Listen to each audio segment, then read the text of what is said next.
Bagaimana kabar kalian hari ini? Mudah-mudahan dalam keadaan sehat dan selalu semangat.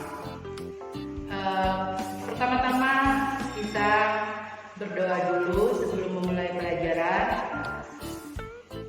Berdoa mulai. Berdoa selesai. Nah, anak-anak ibu sekalian, apakah kalian hari ini melaksanakan kegiatan ibadah seperti sholat atau seperti sudah membantu orang tua? Itu harus dilakukan setiap hari, setiap kalian harus melaksanakan kegiatan tersebut.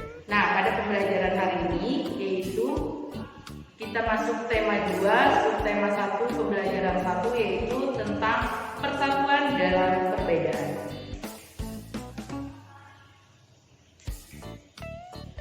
Kompetensi dasar kita hari ini ada 3 mata pelajaran, yaitu yang pertama Bahasa Indonesia 3.4, menggali informasi penting dalam sejarah menggunakan aspek apa, di mana, kapan, siapa, mengapa, dan bagaimana. IPS 3.4, memahami makna proklamasi kemerdekaan, upaya mempertahankan kemerdekaan, dan upaya mengembangkan kehidupan kebangsaan yang sejahtera. IPA 3.3, menganalisis cara makhluk hidup menyesuaikan diri dengan lingkungan. Tujuan pembelajaran kita hari ini, setelah kalian membaca teks tentang proklamasi kemerdekaan, kalian mampu mengembangkan informasi dan menyebutkan informasi yang penting menggunakan aspek apa, di mana, kapan, siapa, mengapa, bagaimana pada peta pikiran dengan tepat. Selanjutnya, kalian nanti mampu menyebutkan dan mempresentasikan makna proklamasi dalam kehidupan sehari-hari. Yang ketiga, kalian mengamati tumbuhan dan habitatnya. Kalian menyebutkan ciri-ciri dan menulis laporan pengamatan sederhana tentang tumbuhan terkait habitatnya. Teknik penilaian kita pada hari ini adalah yang pertama yang dinilai pengamatan sikap, yaitu pengamatan dan rekaman sikap kalian. Terus penilaian pengetahuan, dokumentasi kegiatan belajar dan tes tulis. Dan yang ketiga adalah penilaian keterampilan, yaitu dokumentasi praktek dan unjuk kerja. Sebelum kita masuk di pelajaran hari ini, gua akan membacakan teks proklamasi. Proklamasi. Kami, bangsa Indonesia, dengan ini menyatakan kemerdekaan Indonesia. Hal-hal yang mengenai pemindahan kekuasaan dan lain-lain diselenggarakan dengan cara seksama dan dalam tempo yang sesingkat-singkatnya. Jakarta, 17 Agustus 1945, atas nama bangsa Indonesia, Soekarno-Hatta. Itu adalah penggalan teks proklamasi yang kalian di situ dilihat ada coretan. Itu adalah tulisan dari Bapak Proklamator kita.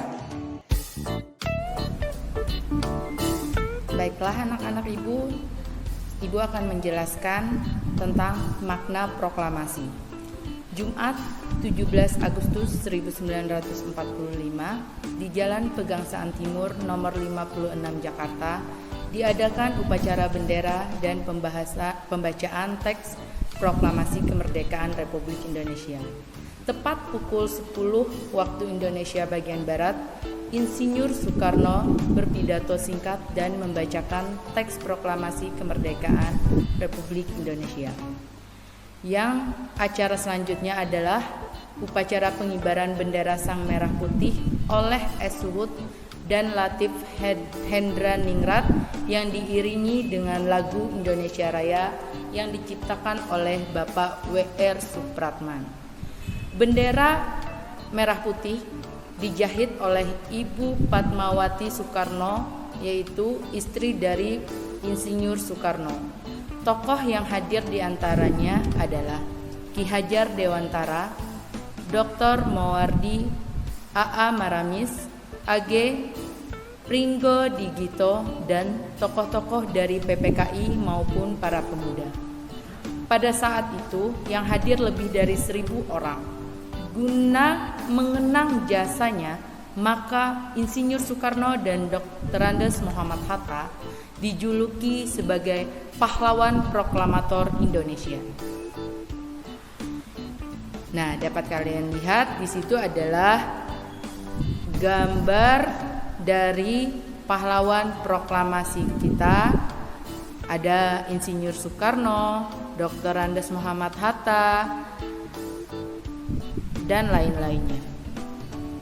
Sekarang setelah kalian menyimak dari makna proklamasi itu, Ibu berharap kalian dapat menjawab atau membuat soal yang berkaitan dengan apa, siapa, bagaimana, dan sebagainya. Kalian bisa membuat soal dengan teks tersebut. Ibu kembali ke cara makhluk hidup menyesuaikan diri dengan lingkungan. Salah satu ciri makhluk hidup adalah mampu menyesuaikan diri dengan lingkungannya. Kemampuan makhluk hidup untuk menyesuaikan diri dengan lingkungannya disebut dengan adaptasi. Adaptasi ini bertujuan untuk mempertahankan hidupnya. Tiap jenis makhluk hidup memiliki cara-cara adaptasi yang berbeda terhadap lingkungannya. Adaptasi tumbuhan. Selain hewan yang dapat menyesuaikan diri dengan lingkungan, tumbuhan juga memiliki cara yang unik sekali untuk menyesuaikan diri dengan lingkungannya agar dapat bertahan hidup di lingkungan tersebut. Pada umumnya, tumbuhan hidup di tempat yang berbeda-beda. Ada yang hidup di daerah kering, ada pula yang hidup di air.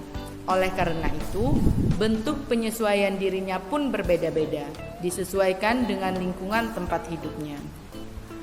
Sekarang, contoh tumbuhan di air. Di situ dapat kalian lihat ada gambar bunga teratai. Teratai itu tempat hidupnya adalah di air. Tumbuhan ini menyesuaikan diri dengan memiliki daun yang berbentuk lebar dan tipis. Bentuk daun seperti ini mengakibatkan penguapan air terjadi dengan mudah. Selain itu, batangnya yang berongga-rongga memungkinkan teratai dapat bernapas walaupun akar dan batangnya berada di dalam air. Itu adalah contoh tumbuhan di air. Sekarang kita masuk contoh tumbuhan di daerah kering. Di situ dapat kalian lihat adalah tumbuhan kaktus.